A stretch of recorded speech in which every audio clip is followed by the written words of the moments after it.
Melati kuntum tumbuh melata, sayang merebah di pohon cemara. Assalamualaikum, mulanya kata. Awal bismillah, pembuka bicara. Assalamualaikum warahmatullahi wabarakatuh. Nama saya Muhammad Afiq bin Hanifah daripada kelas BMB, program PPISMP Jun 2023. Ini merupakan tugasan 3 untuk subjek Sejarah Perkembangan Bahasa Melayu, di mana nama pensyarah saya iaitu Puan Masni binti Jamin. Tugasan 3 diminta untuk saya memilih beberapa tokoh daripada pasca merdeka dan pra-merdeka. Oleh itu, tugasan 3 ini bertajuk peranan dan pemikiran tokoh dalam memartabatkan bahasa Melayu.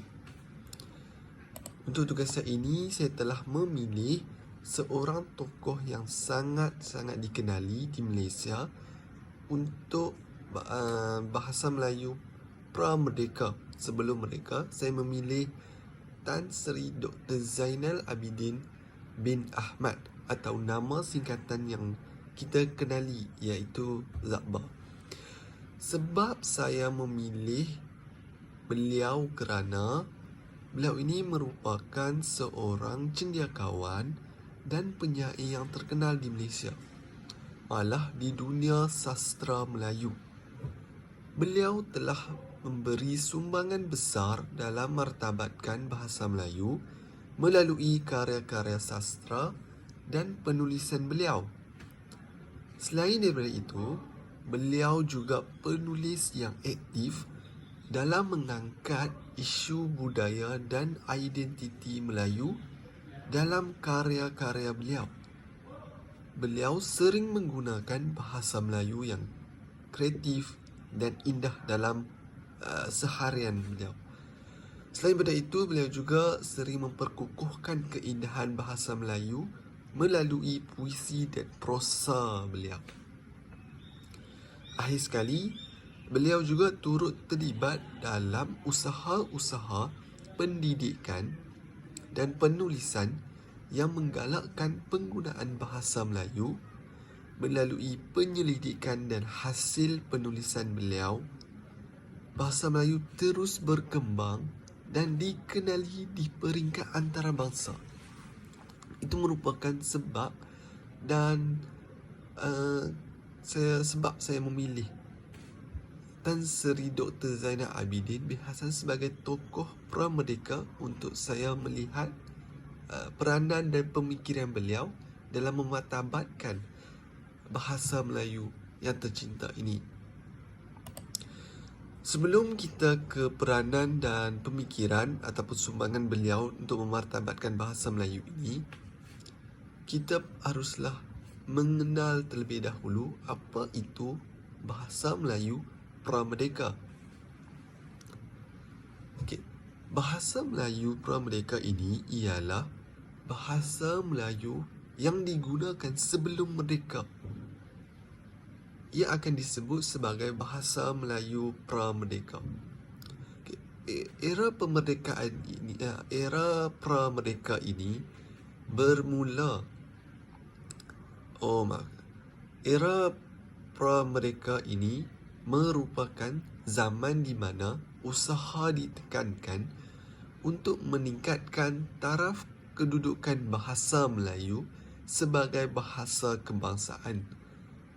Era bahasa Melayu pra-merdeka bermula dengan penubuhan asas 50 pada 6 Ogos 1950 dan berterusan sehingga mencapai kemerdekaan pada 1957.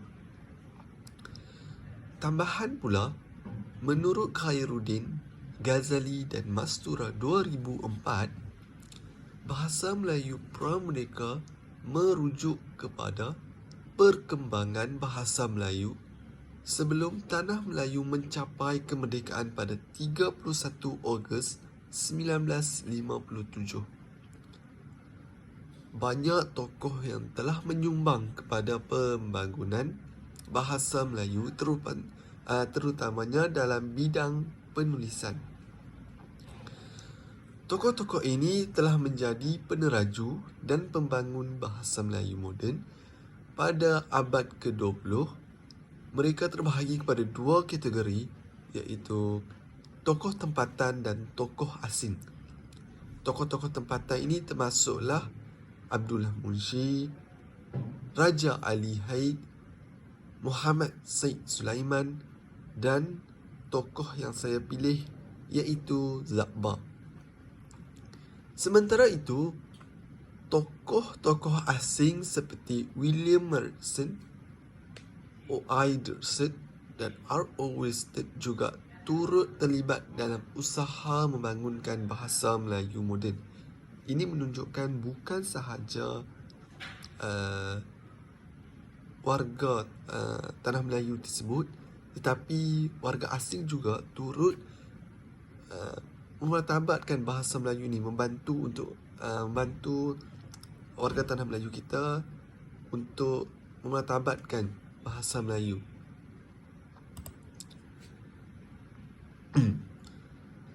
Seterusnya kita mengenali biodata ringkaslah berkenaan Zakbar ini. Siapa sebenarnya Zakbar ini?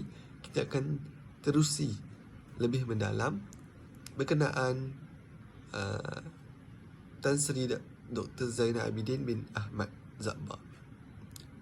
Okey, yang pertama iaitu Zakbar atau nama sebenarnya Tan Sri Dr. Zainal Abidin bin Ahmad. Singkatannya iaitu Zakbar. Seterusnya, beliau dilahirkan di kampung Bukit Kerdas, Jempol, Batu Kikir, Negeri Sembilan pada 16 September 1895. Seterusnya, bapanya bernama Ahmad Ibrahim, lahir pada 1864 hingga 1927. Ia merupakan insan yang mementingkan agama dan pendidikan kepada anak-anaknya. Seterusnya, ibu Zakbar bernama Intan Waliuddin, lahir pada 1877 dan meninggal dunia pada 1907. Beliau merupakan seorang sastrawan dan pemikiran Melayu berketurunan Bugis dan Minangkabau, serta seorang cendekiawan Melayu yang dihormati dan hampir 40 tahun aktif dalam kegiatan penulisan dan penterjemahan. Selain daripada itu, Zakbar bersekolah ketika berusia 12 tahun di Sekolah Melayu Batu Kikir. Selepas itu bertukar ke Sekolah Melayu Linggi untuk pengajian Arab dan Islam lanjutan. Pada tahun 1915, Zakbar telah berjaya menamatkan pelajarannya di Senior Cambridge. Beliau merupakan anak Melayu pertama yang berjaya pada tahap tersebut. Ini menunjukkan bahawa walaupun Zakbar merupakan seorang anak kampung, tapi beliau berjaya meletakkan dirinya sebagai seorang tokoh yang terkemuka dalam sejarah Malaysia. Seterusnya, sepanjang hidupnya, pelbagai sumbangan telah diberikan untuk memajukan bangsanya serta memartabatkan bahasa Melayu yang tercinta. Antara sumbangan beliau ialah melalui penulisan.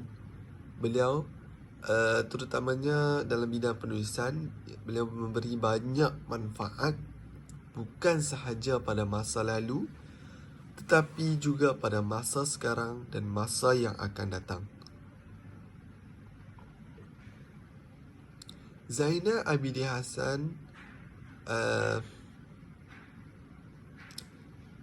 Zakbar berusaha memartabatkan bahasa Melayu melalui karya-karyanya dengan mengeksplorasikan kekayaan budaya dan warisan tradisional Melayu.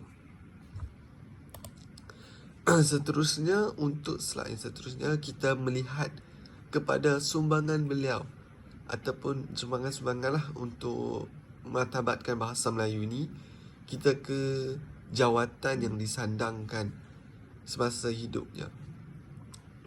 Yang pertama, Tan Sri Dr. Zainal Abidin telah diiktiraf dalam masyarakat dan negara sebagai seorang tokoh cendekiawan yang berwibawa.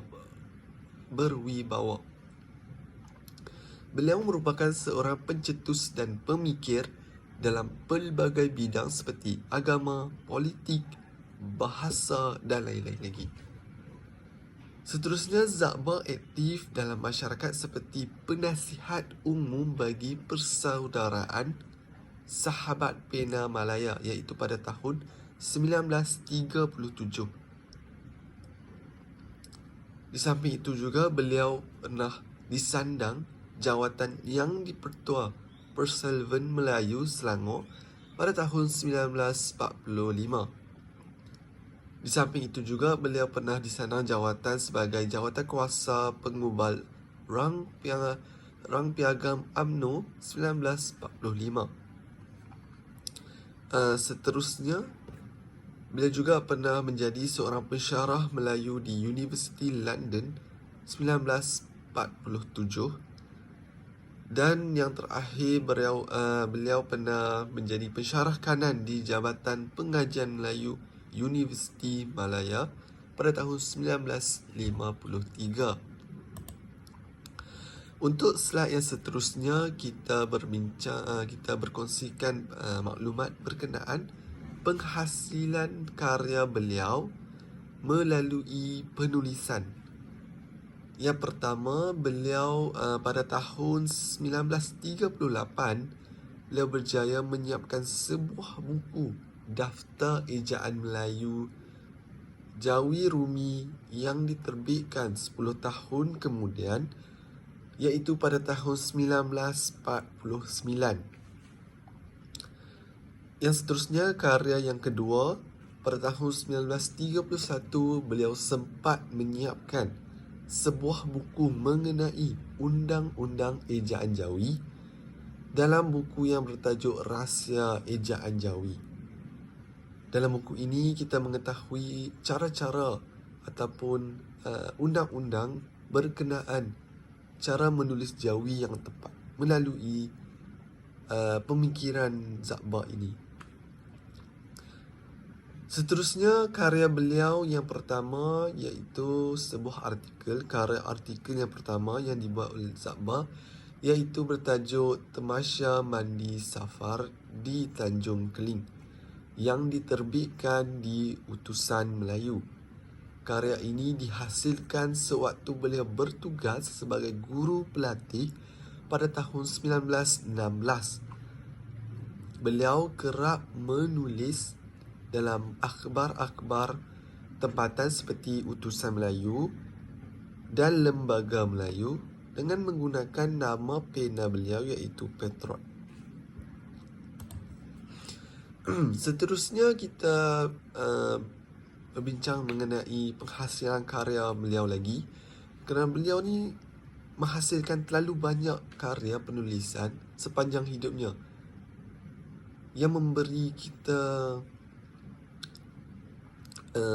maklumat yang penting berkenaan bahasa Melayu ni. Okay, yang pertama, Zakba ini dia seorang penulis. Beliau menulis buku bertajuk Panduan Bahasa Jawi pada tahun 1931 dan Daftar Ejaan Melayu Jawi Rumi pada tahun 1938 yang tadi. Selain daripada itu, beliau telah memodernkan bahasa Melayu dengan menulis Pelita Bahasa Melayu pada tahun 1966. Ini merupakan contoh bahasa buku kulit pertama yang dihasilkan oleh Zakba iaitu Pelita Bahasa Melayu. Seterusnya, beliau juga menulis ilmu mengarang bahasa Melayu pada tahun 1968 Hal ini kerana menurut Nick Safia 1996, Zaba ni dia mahu membentuk gaya bahasa Melayu yang benar dan tulen. Oleh sebab itulah Zaba ini dia mengarang buku ini, iaitu buku Ilmu Mengarang Melayu. Seterusnya, beliau juga menghasilkan buku tata bahasa yang dikarang oleh beliau, iaitu Pelita Bahasa Pesal Pertama pada tahun 1940. Dan seterusnya, penggal kedua 1946, dan yang terakhir iaitu penggal ketiga pada tahun 1949. Karya-karya selain daripada karya yang disebut, terdapat juga karya-karya yang lain seperti Kitab Ilmu Bahasa Melayu 1926 dan Rahsia Ejaan Jawi 1931 dan Ilmu Mengarang Bahasa Ilmu Mengarang Melayu pada 1951 dan Petua-petua Ejaan Rumi Melayu di Malaya. Itu contoh lain-lain daripada penghasilan karya beliau. Sepatutnya terdapat banyak lagi, tapi memandang kita kesuntukan masa, maka kita senaraikan yang paling terkenal di Malaysia. Okey. Untuk sumbangan beliau, ini merupakan salah satu sumbangan Zaba, iaitu Sistem Ejaan Melayu. Minat beliau terhadap penulisan bahasa Melayu bermula pada tahun 1918 lagi. Semasa beliau menjadi seorang guru bahasa Melayu, beliau merangkap penterjemahan di Maktab Melayu Kuala Kangsar. Beliau telah mula mengumpul senarai perkataan Melayu dalam penulisan Jawi. Dalam tahun 1924 pula, beliau telah menjemput sebilangan orang Melayu dari kalangan pegawai kerajaan yang berpendidikan Inggeris datang ke Kuala Lumpur untuk membantu menubuhkan sebuah Pan Malaya Literary Society yang matlamat utamanya adalah untuk menyatukan pelbagai kelainan sistem ejaan Melayu. Di samping itu, beliau juga ingin memajukan perkembangan kesastraan ejaan Melayu moden. Okey, nama pendeta Zaba juga terukis sebagai pencipta sistem ejaan baharu, iaitu sistem ejaan Zaba. Beliau mengubah sistem ejaan Zaba ini dalam tahun 1933 dan menggantikan sistem ejaan oleh R.J. Wilkinson yang telah digunakan pada tahun 1914.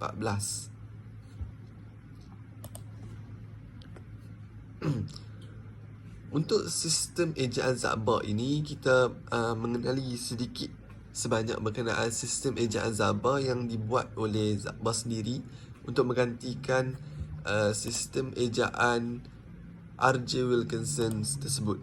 Okay, sistem ejaan Zaba ini merupakan sistem yang pertama dan sistem ejaan rumi bahasa Melayu yang disusun oleh orang-orang bahasa Melayu pada tahun 1933 dan telah tersiar dalam sistem ejaan Melayu Jawi Rumi 1945. Okay, sistem ini dipelopori oleh Zainal Abidin Ahmad atau Zaba yang merupakan seorang pakar bahasa, pejuang dan pencipta tulisan sistem ini. Sistem ini juga merupakan penambahbaikan daripada sistem ejaan Wilkinson, yang itu yang saya sebut tadi. Sistem ejaan ini telah dijadikan sebagai sistem ejaan rasmi dan dalam kerajaan, sekolah-sekolah dan institut pengajian tinggi sehingga tahun 50-an. Sebelum digantikan semula dengan sistem ejaan baharu Bahasa Malaysia pada 16 Ogos 1972. Oleh sebab itu, sistem Zaba digunakan di setiap sekolah sejak tarikh pengubalannya sehinggalah tahun 1972. Selain daripada itu, Zaba juga pernah memberi sumbangan dalam daftar ejaan Jawi. Antaranya ialah sumbangan Zaba telah memperkenalkan kaedah ejaan Jawi dalam tahun 1920 dan menerbitkan pula Rahsia Ejaan Jawi dalam sejarah tahun 1931. Sebahagian daripada buku ini dinamakan Rahsia Ejaan Jawi, iaitu telah dicetak dan diberikan dan diterbitkan di seluruh Malaysia. Kemuncak yang diimpikan ialah sebuah kamus lengkap bahasa Melayu dalam tulisan Jawi. Dalam tahun 1933 hingga 1935, beliau mengubah rancangan asalnya dengan menggemukkan hanya sebuah daftar ejaan sahaja. Dan bukannya kamus, yang susunannya ialah menurut susunan abjad Jawi. Dan pada setiap perkataan dalam ejaan Jawi itu diberi pula bersamaan ejaan Ruminya.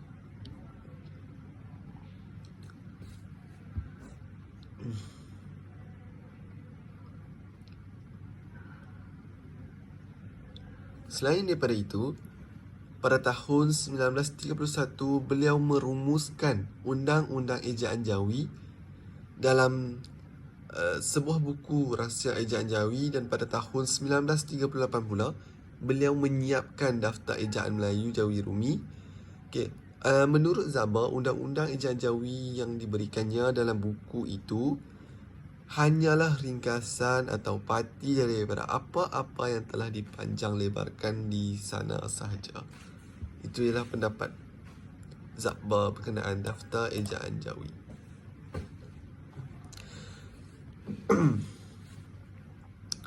Baik, untuk tokoh pasca merdeka, saya memilih seseorang yang sangat dikenali lah seluruh Malaysia ini. Saya yakin semua orang akan kenali, iaitu seorang tokoh yang sangat berjasa dalam memartabatkan bahasa Melayu kita ini, iaitu Profesor Emeritus Dr. Nik Safia binti Haji Abdul Karim.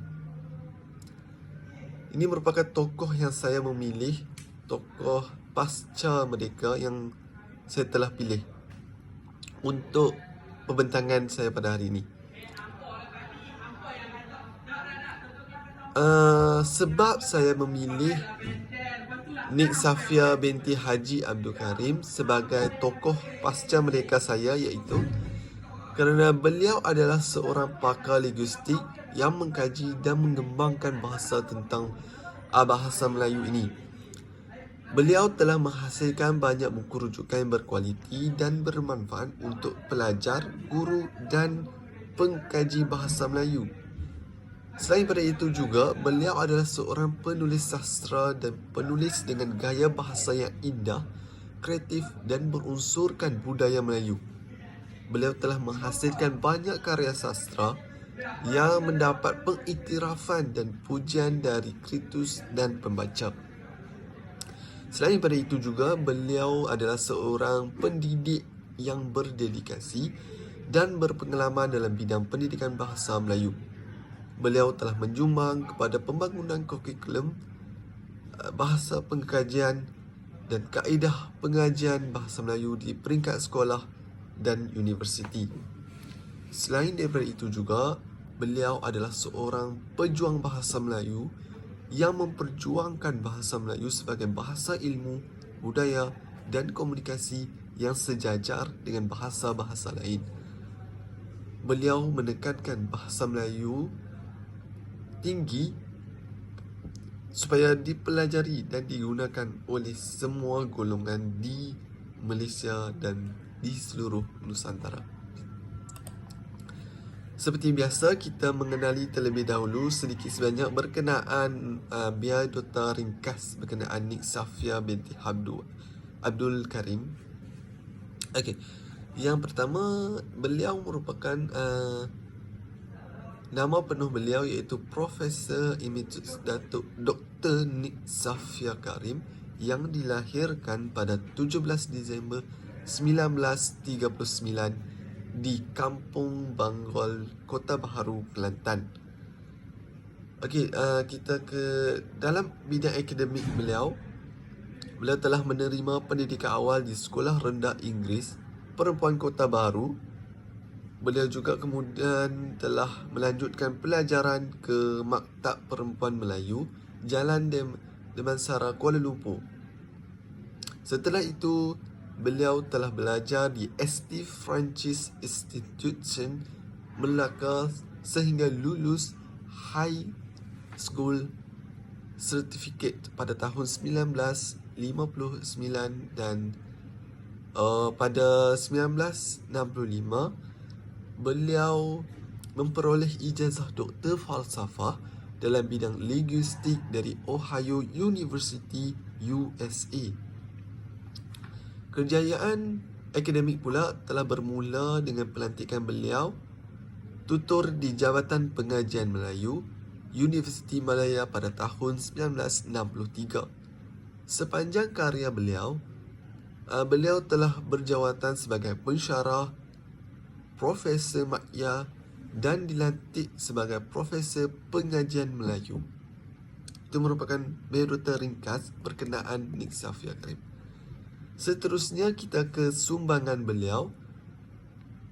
Terdapat banyak sumbangan beliau berkenaan memartabatkan bahasa Melayu kita ini. Antara sumbangan beliau dapat dilihat dari jawatan yang beliau sandang. Antaranya ialah Dekan Fakulti Sastra dan Sains Sosial sebanyak 2 kali di antara 1987 hingga 1983. Selain itu, beliau juga merupakan Ketua Jabatan Pengajian Melayu dari tahun 1984 hingga 1986. Selain daripada itu, beliau juga merupakan pengarah pertama Akademik Pengajian Melayu dari tahun 1990 hingga 1992. Sementara itu, pada tahun 1989 hingga 1990, beliau telah dipinjamkan ke Dewan Bahasa dan Pustaka sebagai Timbalan Ketua Pengarah. Di sini beliau terus menabur bakti sebagai pejuang pengukuhan bahasa Melayu, bukan sahaja di tanah air tapi juga di seluruh dunia.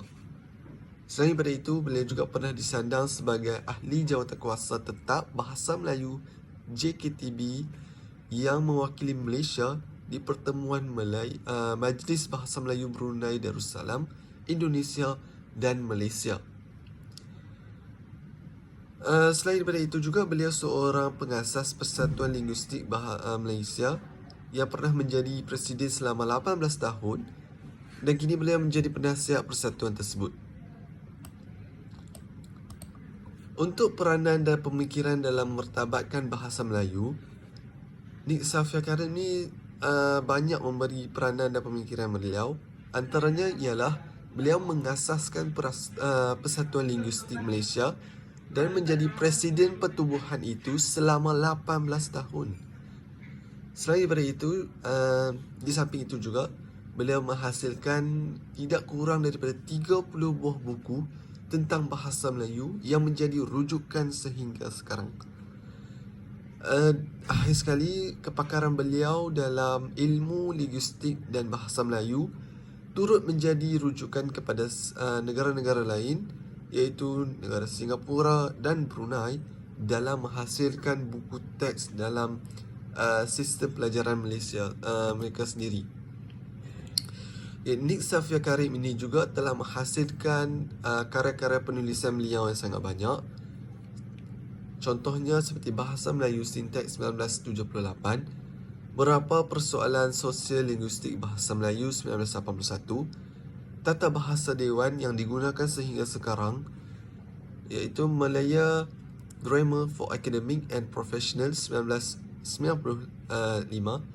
Selain daripada itu, Yang Indah Itu Tata Bahasa 1999 dan Liku-Liku Bahasa 2007. Okey. Untuk sumbangan beliau ini, kita rumuskan sumbangan beliau ini melalui hasil karyanya yang kreatif dan berkualiti. Nik Safia Karim telah menjadikan bahasa Melayu sebuah medium yang mempersonakan dan mampu menyampaikan pelbagai makna dengan keindahan kata-kata beliau. Beliau telah menggambarkan kekuatan bahasa Melayu ini sebagai alat penyampaian yang mendalam dan meyakinkan. Tidak hanya di negara tetapi juga di peringkat antarabangsa. Karya-karya Nik Safia Karim tidak hanya sekadar mencipta keindahan estetik tetapi juga mengandungi hikmah, kritikan, sosial, refleksi yang mendalam terhadap nilai-nilai budaya Malaysia. Dengan itu, beliau telah membantu membangunkan kepekaan terhadap seni dan sastra Melayu dalam kalangan masyarakat tempatan dan juga peringkat global. Sumbangan yang tidak ternilai kepada dunia sastra telah mengukuhkan kedudukan bahasa Melayu sebagai bahasa sastra yang mempunyai kekuatan emosi, intelektual dan estetika. Melalui pencapaiannya yang cemerlang, beliau telah mengangkat martabat bahasa Melayu ke persada antarabangsa dan memberi pengiktirafan kepada bakat-bakat tempatan, dan beliau juga membina jabatan kebudayaan di antara negara-negara yang berbeza latar belakang dan tradisi. Ini merupakan rujukan-rujukan saya berkenaan tokoh-tokoh pasca merdeka dan tokoh pra-merdeka untuk tugasan ini. Sekian, terima kasih daripada saya berkenaan tugasan ini. Saya berharap agar anda semua yang melihat video ini dapat menerima sejumlah maklumat yang banyak berkenaan tokoh-tokoh di negara kita dalam memartabatkan bahasa Melayu di Malaysia. Assalamualaikum warahmatullahi wabarakatuh. Sekian, terima kasih.